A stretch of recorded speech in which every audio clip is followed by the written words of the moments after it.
Good evening and welcome back to the election headquarters, where we're leaving no stone unturned as we count down just 3 more days to the general election. The man behind the infamous miracle babies is in the dock, and the IEBC is under even more pressure to conduct a free and fair poll.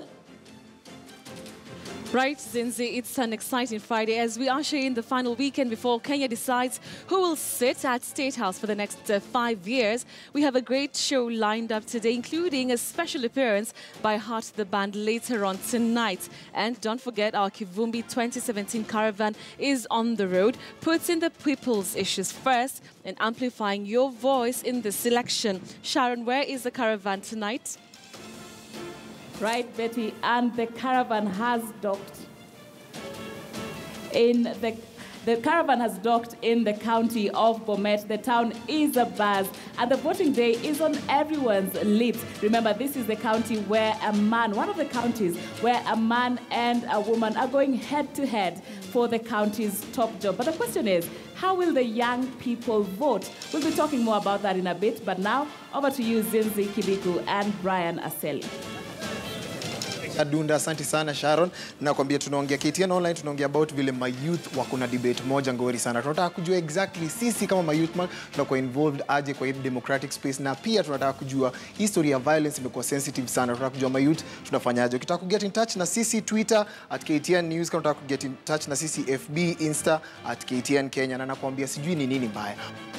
Watu wataka kwenda kana imekuwa ni noma sana. Cheki hii video niambie vile kuko.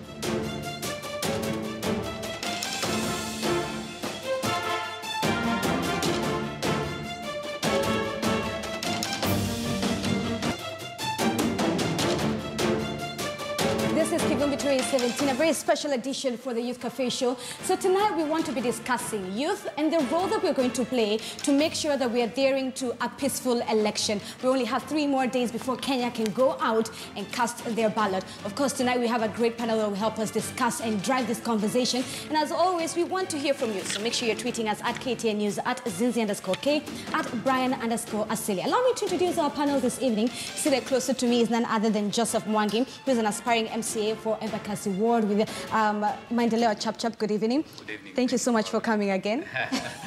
And of course, next to Joseph is Kevin Osindo, who is with the county government watching Kenya. Again, he's no stranger to the show. Asante sana. And Asili, who do you have on your end? Hivi nimeka karibu na author anaitwa Newton Babior Mazejo. Huyu ni Newton? Yes. Hey, Newton, unakaa fiti mpaka kuna Jaco. Karibu sana, he's an author, one of the best. Samantha Manzim super kuruka. Ustakijua aspiring MCA Kilelesho Ward. Wacha tuchangamshe hii stuff. Right, thank you guys for coming out and being part of this conversation. Let's begin with the obvious one.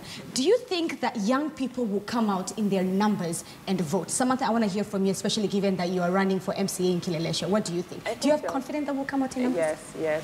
I think that will come out, and I'm expecting us to come out. Yes. All right, Joseph, what about you? Are you confident with the numbers that the 9.9 million people who are between the ages of 18 to 34 that make up, quite a big chunk out of the 19 million total registered voters, they will come out on August 8th, queue, cast their ballot, and go home? We're living in a very interesting times. As you've said, over 51% of the voters are young people. So we know, as a fact, the majority of the people who are going to cast their ballots, 9 million plus, are young people under the age of 35. And more interestingly is that we have first-time voters. 4 million of these are first-time voters. So I know there will be very many people enthusiastic to go out and vote. So I'm very confident that come August 8th, which is Tuesday, very many young people will come out and they want to make their voice heard. Yeah. Yes. Yangu ndarushia Newton. Nataka utuambie mazejo, Kenya imekuwa na history ya, of course nyinyi mkiandika vitabu mnaangalia history, si ndio? So tunataka Kenya imekuwa na unhappy history in that kuna mafamilia zenye zimekuwa ni a big influence in politics. Unafikiria hizo familia sasa bado zitacheza kubwa kwa hii election? Okay, what I'm thinking, just to add on top of what they have said, what is going to determine the turnout of the youth is something called object of aggression. Is there a need for young people to, the first question is there a need for young people to come out and vote? And if there is need, what are they going to vote for? And considering your question, I don't think if anybody is born with a leadership title in him. Leaders are being you make yourself who you want to be. So I think all of us have ability to become who we want to be. No excuse, and background is not going to play. Me, I'm here. You don't know my background. And today I've come. If Joe is writing that, I'm also. So that is it. So I think we are equal. It's just how you think about yourself. That is what makes you different. Okay. Yeah. I mean, Kevin, you're with the County Government Watch. I want to really hear your thoughts in regards to what is the role that young people have that we can play in ensuring that this election is going to be a peaceful election. What can we do? Is it talking to our family and friends, etc.? Zizi, the role that young people play with regards to peaceful elections, especially for the 2017 general elections, is exponentially instrumental in the sense that 13% of those who are vying, those who are cleared, of the 14,523 who are cleared by the IEBC are actually the youth. Now, this makes about 1,200 plus of those who are between 18 to 35. It is incumbent upon each and every aspirant, rather each and every candidate, to drive their constituents towards peaceful elections. Right. And therefore, the buck will really stop at those who are vying as candidates, especially the youth, to ensure that Kenyan elections are very peaceful. And as young people, you know that we are actually blessed more or less with certain tools, and one of these tools is social media. And this is one of those platforms that is going to really push certain messages that the youth therefore need to listen to insofar as ensuring that the 2017 elections are peaceful. That notwithstanding, you note that 75% of the 42 million Kenyans actually comprise young people, 18 to 35 as per Article 268 of the Kenyan Constitution. Right. This therefore means that these young people really need to inform how the elections are going to be peaceful, because these are the people who are going to be used by the politicians. And we've been going around the 47 counties, about 33 of the 47 counties that we have been visiting, talking to young people. And some of these, 19 of them, have been more or less earmarked as hotspot counties, and the youth are actually coming out to spread these peace messages and narratives that are going to ensure that the elections are peaceful. I'm glad you brought up the issue of social media, which we'll come to discuss in just a moment. I really want to hear from Samantha, because the last time Samantha was here, we had someone call in, and you told that person, that viewer, that you will not be giving out money, you will not be handing out money, and you made it so clear. I made it clear. During your campaign trial that you've come in with only now 3 more days before this election comes to an end, I want to hear from you and Joseph, because you are the two people who are vying in terms of this panel right here. Apart from asking people to vote for you, what messages of peace, or how is it that you are promoting the message of peace as you are going about your campaigns? Well, when we're going round, we had a board and we wrote to see bleed ndio lead. So as much as I was asking people for their votes, I was like, okay, I've presented myself, this is my manifesto, this is what I want to do for you guys, but above all else, let us not bleed so that these guys can lead for us. Right. So that was a message. We're still being very peaceful in our campaigns and ensuring that we tell them, choose leaders that are for you guys and also that are peaceful. Yes, but also peace starts with you. Yes, yes. Joseph? You know, when it's said that when young people vote, change happens. So it's really important that we get the young voters to go out and vote. But at the same time, we want to spread the message of peace. That in this election, no one, and I insist during my campaigns when I'm on the ground talking to people in Embakasi and talking to my friends, talking to the young people, I insist that no one deserves to die because of an election. No single person deserves to go to the hospital because they have been in a fracas because of an election or a dispute of some sort. Right. So we insist, and in every rally, after that, after talking to the people, I insist and I tell them that we should vote peacefully, and at the end of the day, we only have one country. Kenya is a very beautiful country. We cannot afford to ruin it because of just elections. I mean, Newton, you're an author, a very young author, political author for that matter. You wrote The Raila Conspiracy. So you have quite a background history on elections, especially in Kenya. This time around, this is the first time we've seen young voters come out in numbers like this. In fact, it's called a scramble for the youth vote. Every politician knows I have to get that youth vote. For you, do you think that young people, especially our leaders, are ready enough to take on that baton within the political realm? You know, first to touch on peace and youth, I think peace is inversely proportional to free and fair election.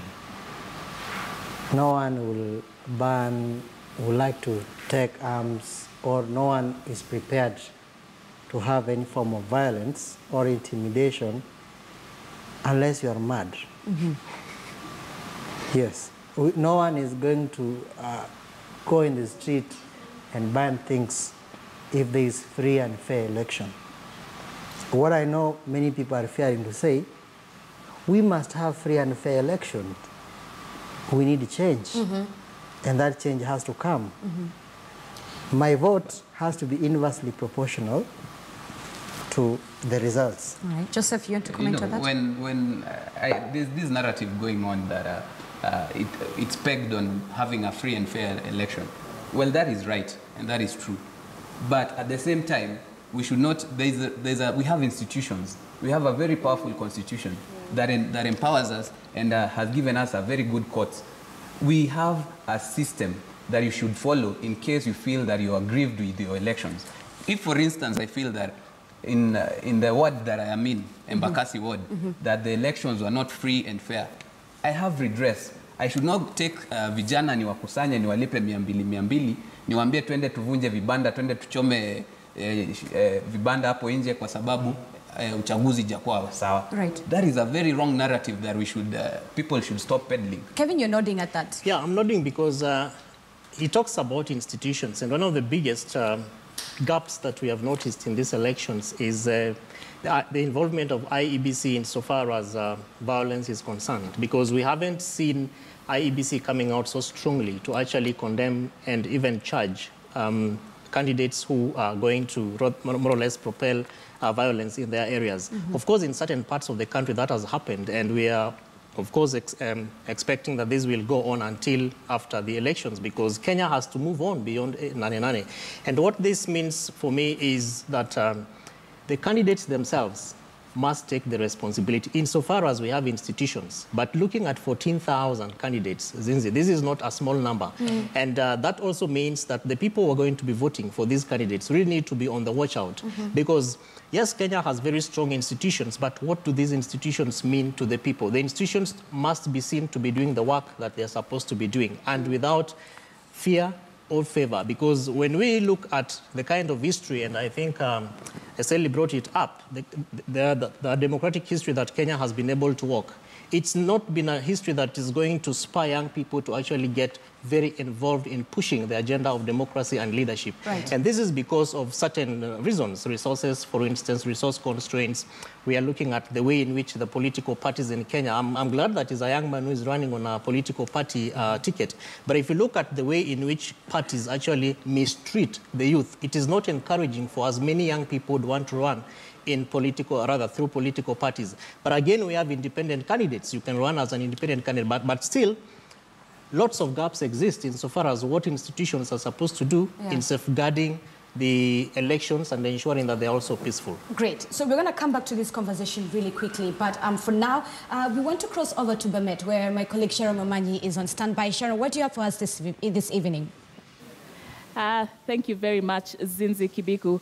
I'm here in Bomet town, in Bomet County, and we just want to continue with that conversation regarding how the youth are involved in this electioneering period and in the ongoing campaigns. And just to talk to us is a youthful candidate vying for Bomet Central constituency. That is Alvin Kibet. He's only 23 years old. Many thanks for joining us. Thank you. And before we even start the conversation, just tell us, what was your aspiration, and what inspired you to go for this seat at this young age?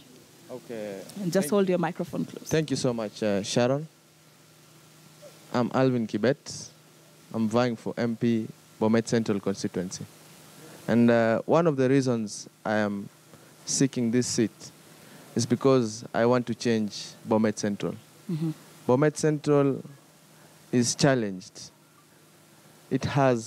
Bomet Central has a lot of resources, but Bomet Central is, in its own self is not equivalent to the resources it has. Okay. Thank you. All right. And for a very long time, young people have been misused by politicians, either as weapons of violence during the campaigning seasons, and even during elections, you see them hanging around the polling centers. How do you think the youth have been involved in this particular county?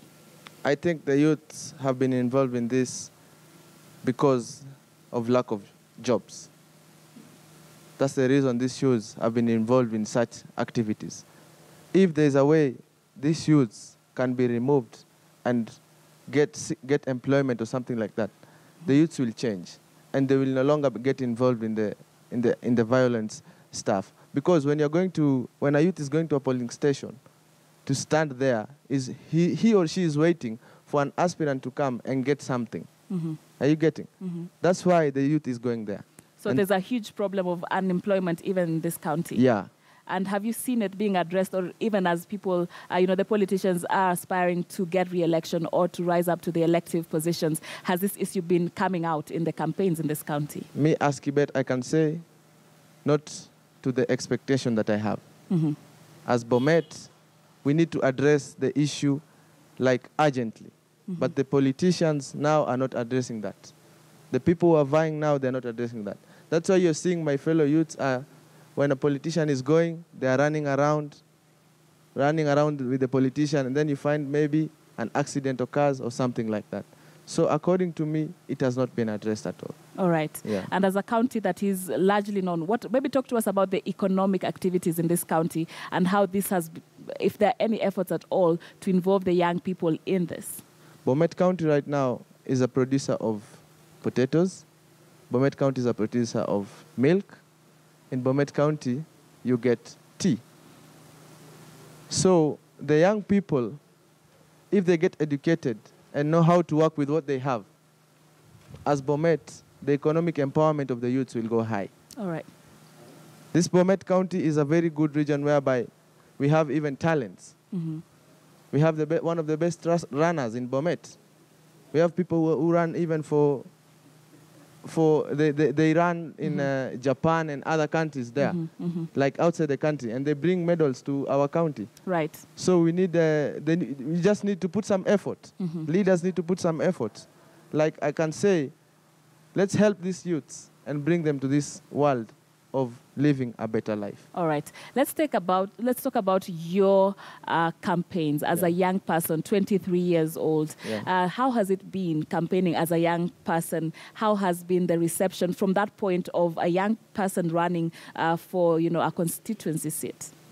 It's tough, my friend. Campaign is tough. At 23 years old. What are the specific challenges? Because across the country, there's not so many young people your age vying for this particular elective seats. Actually, I think there's none running for my seat. Mm-hmm.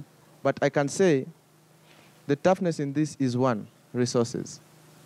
Two, people, it's hard to explain to the aging, to the old, that you are a young man and you yourself, you're vying for this seat. Mm-hmm. They look at you and they're like, oh, what happened? You're supposed to be in school. Kijana mdogo, what is wrong? Right. And something like that, you get? Uh-huh. But all in all, the vision I have for this constituency, I think is what drives me All right. to where I'm going. All right. And lastly, because there's a lot of talk, we cannot separate the violence and youth being used to propagate violence and also the talk of peace. Yeah. Have there been very targeted and calculated talks about peace and how are young people being, talked to about to be involved in peace messages in this county? Yeah, there has been. There have been largely there have been many talks of peace in this county. I myself am an ambassador of peace. When I go to a campaign function, the first thing I tell the people in that area is, let parties in this county not divide us. That's the first point I tell my fellow youths. Right. Because in this county you find people go to a shop, and then when they are buying sugar, the shopkeeper tells you you are from such party and you are from such party. All right. So there is that division. So there's need to... There is need for more, but I think the government has tried. All right. And the county government also has tried. All right. And we ourselves as politicians, we have tried. Okay. Yeah. Thank you very much. Thank you. That is Alvin Kibet, who is the candidate for Bomet Central constituency here in Bomet County, just talking to us about youth involvement in politics, not just in this county, but nationally. And right now, I want to hand it over back to you in studio, Zinzi. Oh, wow, Sharon, that was a fantastic interview. At only 23, Alvin Kibet there, who is running within the Bomet County Young People. So before I introduce you to this quick video that I want you to have a look at, get this, in 2007, 6 million people were too young to vote then. In 2013, 5 million people were too young to vote then. That number, the 6 and the 5, now make up majority of the 9.9 million young voters between the ages of 18 to 35. And most of them may not even remember what happened back in 2007 and why the need of peace is there. Caroline Mtoko, a media personality, made it very clear in one of our trending YouTube videos that went viral today. Take a look. But the other day, looking at some of the really, really stupid comments on social media, I clicked on a few of the individuals and I was shocked to see how young they were. And then the penny dropped for me. I realized if you're 21, 22 now, 10 years ago, when our worst time as a country happened, you were a child. So you have no idea what you're calling to yourself. And somebody always says, if you call the devil by his name, he will appear. If you were a preteen or a teen 10 years ago, and you seem to think that you calling the devil by its name makes you big and ballsy, I need you to remember that hate you seem to be directing at somebody could very well land at your doorstep. Very well land at your doorstep. Wow. All right. So as a young person, what are you doing to make sure that this specific election is going to be a peaceful one? Samantha, you had there from Alvin Kibet, all the way from Bomet, only 23. He says one of the toughest things with this specific campaign is that you go campaigning and people ask you, shouldn't you not be in school? Shouldn't you not be looking for a job? Can you relate to that in terms of some of the campaign? I can. I'm not being asked to go back to school. It's just, first go get married. Yeah, go get married. Ouch. And then, yeah, that's what I'm getting. Wims Chana. So that's the reaction on the ground. Joseph, for you? He's getting married, surely. It's 2017. Also, for you? You need to be trusted with the office. If you're not married, you're not trusted. As a woman, you need to, I'm showing my responsibility if I run a home. That's another topic. I know. For you, Joseph? I think for me, the reception has been really positive. I haven't had that negative I'm too young. That's right there. You can see that's the problem. That's the problem. For me, it's been really, really, really well received, especially by my fellow youth pale Mbakasi. Wamefurahia kuona kijana wao mtaa anasimama pale ana represent kabisa. Oh my goodness. Oh my goodness. Kevin, why is she as a female candidate being told to go get married, but for Joseph, Nisawa, Buddha, we're behind you? Two things come to mind. The first thing is, of course, gender roles. People expect that for her as a lady, you need to show us that you can be able to take care of a home. And so taking care of a home here means that you're responsible and that we need to see who are you taking care of first? Yeah. Yeah. Then the second thing for I think for Joseph let is me intercept you on that. That is a stereotype. It is, of We course. should not limit. We need to break it. We should not limit. I'm a feminist, right? That is why I don't like that kind of narration. We should not limit women. Women and men are equal. Let me tell you, Kenya has been going through 2013 until now, 4.5 years talking about affirmative action. 2/3 gender rule. If we were to be very considerate and, of course, very respectable to the female gender, we should have passed that law so that we have as many women in parliament. Right. And Lakini stereotype or no kuna kitu stereotype. moja wasio wanafaitia na the big thing ni equality ama equity. Tunataka kujua gani ndio hii story yetu ya constitution inapigania. Juu kama napigania equality itakuwa ngori. Equity I think is better than equality. Okay, this conversation, we're going to come back. We want to take a very quick break, and you can see it's already turned into rules. When we come back, we're going to come back with more of this conversation, as well as taking at some of the looks of your comments on social media. This is Kivumbi2017, KTN News, your election headquarters. We'll be right back after this short break.